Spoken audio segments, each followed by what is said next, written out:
안녕하세요. 2월 2일 수요일 마이드라의 정진용 목사입니다. 오늘도 마이드라에 오신 여러분들을 환영하고 축복합니다. 설 연휴 잘 보내고 계신가요? 맛있는 음식 떡국도 많이 드셨죠? 너무 많이 먹었다고 또 살찔까봐 걱정하지 마세요. 이제 앞으로 열심히 운동하고 또 관리하면 되니까요. 그러니 무엇을 먹든지 기쁨으로 먹고 또 먹지 못하고 있다면 이 기회에 다이어트 하지 뭐, 이렇게 생각하시면 어떨까요? 오늘도 하나님께서 주시는 생명 말씀 마이드라를 통해서 몸과 마음 모두 강건해지시는 시간 되시길 바라며 오늘도 마이드라 힘차게 시작해 봅니다. 자, 출발! 오늘은 창세기 27장입니다. 오늘 본문은 이삭이 야곱에게 속아 그를 축복하는 장면에 대한 이야기인데요. 이삭이 에서를 불러서 자기가 언제 늙어 죽을지 모르니 자신이 즐기던 별미를 만들어 가져와 자신이 먹고 실컷 축복하게 하라고 합니다. 그런데 이것을 부인 리브가가 듣고 야곱을 불러 네가 대신 축복을 받을 것이라고 일러주며 시키죠. 이에 야곱이 에서 행세를 하고 리브가가 만들어준 별미를 가져다가 이삭에게 주었을 때 이삭은 의심은 했지만 제대로 분별하지 못한 채로 야곱을 에서로 알고 축복하게 됩니다.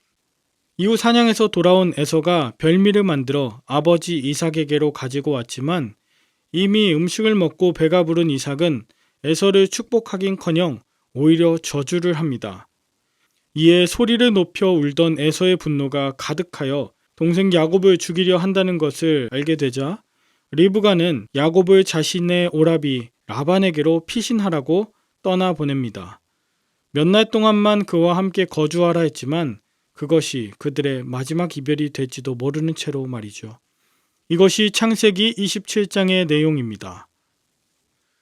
저는 이 본문이 하나님의 축복하심과 대조된 이삭과 리브가의 인간적인 행동에 대한 고발이라는 생각이 들었어요. 먼저 1절에 보면 이삭이 나이가 많아 눈이 어두워 잘 보지 못한다고 나오는데 이것은 시력이 아니라 영적인 판단, 즉 분별력이 흐려졌다는 것을 말합니다. 이런 이삭의 상태는 그가 하는 말, 즉 자신을 위해 사냥하여 자신이 즐기는 별미를 만들어 오면 자신이 축복한다고 하는 것부터 얼마나 자기 중심적인가를 살펴볼 수 있었어요. 그러나 이삭은 하나님을 완전히 오해할 뿐 아니라 하나님의 말씀 또한 완전히 망각하고 있습니다. 이미 창세기 25장 23절에 여호와께서 그에게 이르시되 두 국민이 내 퇴중에 있구나. 두 민족이 내 복중에서 나누이리라. 이 족속이 저 족속보다 강하겠고 큰 자가 어린 자를 섬기리라 하셨더라 였습니다. 여기에서 중요한 것은 두 국민, 두 민족, 그리고 족속들입니다. 하나님은 쌍둥이 모두의 후손의 번성을 약속하셨고 이 족속이 저 족속보다 강하겠고 큰 자가 작은 자를 섬기리라. 이것은 당시 으뜸만 기억하고 첫째만 중요하다고 생각했던 고대 근동 문화, 즉 장자 우선주의가 아니라 하나님께서는 오히려 작은 자, 또 약한 자, 차자를 축복하시겠다고 하신 것이거든요. 실제로 하나님은 이전부터 가인이 아닌 아벨을, 이스마엘이 아닌 이삭을, 에서가 아닌 야곱을, 그리고 르우벤이 아닌 요셉을, 또 쌍둥이 므낫세가 아닌 동생 에브라임을 선택하셨습니다. 그러니까 장자가 아닌 늘 차자를 선택하셨던 하나님의 방법, 세상 주류 문화가 아닌 하나님께서 일하시는 방법, 하나님의 특별한 섭리를 말씀해 주셨던 것이죠. 그럼에도 불구하고 이삭은 완전히 하나님의 말씀을 왜곡해서 첫째 에서에게 축복할 뿐 아니라 하나님의 축복의 양이 한계가 있다라고, 정해진 양이 있다라고 생각합니다. 한 아들이 축복받으면 하나님께서는 다른 한 사람에게는 저주를 하신다. 왜? 축복의 양에 한계가 있기 때문에. 그리고 이런 이야기를 했을 때 아내 된 리브가도 하나님께 말씀받았던 것 이거 기억하지 못하고 또 하나님의 뜻이 무엇인지 그런 돕는 배필의 사명을 잘 감당하지 못하고 있습니다. 오히려 인간적인 방법, 즉 자신의 말만 따르고 가서 염소 새끼 가져오라고 에서의 의복을 가져와서 채취를 염소 새끼의 가죽으로 그의 목과 손을 감싸서 그가 복을 가로채도록 그렇게 유도하죠. 하나님께서 이미 두 형제를 축복하시겠다고 말씀하셨는데 대체 왜 이러고 있는 것일까요? 여러분, 이 모든 것에는 부모의 욕심 그리고 무한 경쟁의 탐욕이 그 배후에 있는 것입니다. 우리도 마찬가지 아닌가요? 우리도 태어나면서부터 각기 다른 재능과 달란트를 받고 태어납니다. 중요한 건 각기 다른 양, 각기 다른 달란트를 우리가 받았다는 것입니다. 5달란트 받은 자는 5달란트 받은 자의 삶으로 살아내야 하는 것이고 2달란트 받은 자는 2달란트 받은 자의 삶을 감당해내야 하는 것이 중요합니다. 분명히 달란트를 받았는데 합당하게 살아내지 않거나 내가 받은 달란트는 모르면서 남이 받은 달란트만 보고 비교한다면 그건 진정 축복받은 자의 모습이 아니겠죠.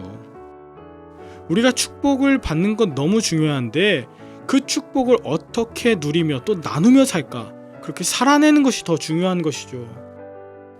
그런데 오늘 이삭과 리브가는 그 축복을 자신의 것인 양, 또 축복을 가로챌 수 있고 축복을 맘대로 할 수 있다라고 인간적으로 생각했다는 것, 이것이 얼마나 어리석은 생각입니까? 저는 오늘 이삭을 보면서 참 많은 것을 깨닫게 됩니다. 하나님의 말씀을 자기 이익과 만족을 위해 바꾸는 이삭, 그리고 자기의 방법으로 바꿔내려고 하는 리브가를 보면서 결국은 자식들 에서와 야곱 사이가 완전히 갈라지지 않습니까? 두 부모로 인해서 자식이 완전히 깨어지는 것, 오히려 둘 다 저주받은 삶을 살아가는 것처럼 그렇게 느껴지지 않아요? 사람은 늘 이렇게 실수를 하고 말씀을 잊고 잘못된 결정들을 해요. 그럼에도 불구하고 그런 상황에 하나님께서 기억하시고 또 함께 해주시는 거예요. 하나님의 전적인 은혜예요. 그 선택이 옳고 그 선택이 믿음의 선택이었기 때문이 아니라 너무너무 부족하지만 하나님께서 그 실수마저도 가장 놀라운 은혜와 선함으로 바꾸어 주시는 것이, 그것이 너무 감사한 일이죠. 여러분은 어떠세요? 누군가에게 자신을 속이거나 또 욕심을 부려서 깨어진 관계는 없습니까? 하나님 말씀보다 내 생각과 계산을 앞세워 욕심 부린 적은 없느냐, 이 말이에요. 그렇다면 오늘 이 시간 하나님께 기도하며 앞으로 어떻게 살아내야 할지, 어떻게 내게 주신 은사대로 내가 최선을 다하며 살아낼지 하나님께 응답받는 그런 설 연휴 마지막 날이 되길 간절히 바랍니다. 함께 기도할까요? 하나님, 오늘 이삭의 판단력이 흐려지고 리브가도 하나님의 말씀을 잃어버렸던 것처럼 저도 세상의 주류 문화라고 하는 것에 대해 그저 휩쓸려 가진 않았는가 돌아보게 됩니다. 세상의 가치, 또 세상의 주류 문화가 아닌 하나님의 다스리심 안에 살게 하여 주시옵소서. 조건 없는 축복, 조건 없는 사랑의 하나님께서 이 땅의 부모 아래에서 눈물 흘렸을 에서와 야곱에게 찾아와 위로하여 주시길 원합니다. 또한 이삭과 리브가와 같은 자에게도 찾아오사 잘못을 저질렀을 때 솔직하게 인정하고 돌이켜 화목을 이루는 그런 부모들 다 되도록 용기 허락하여 주시옵소서. 이 땅에 하나님의 말씀과 다스리심으로 살아가게 하시는 예수님의 이름으로 기도 올리옵나이다. 아멘. 오늘도 함께 해주신 여러분들께 감사드리며 연휴 마지막 날 기쁨으로 평안을 누리시길 바랍니다. 저는 내일 다시 뵐게요. 샬롬.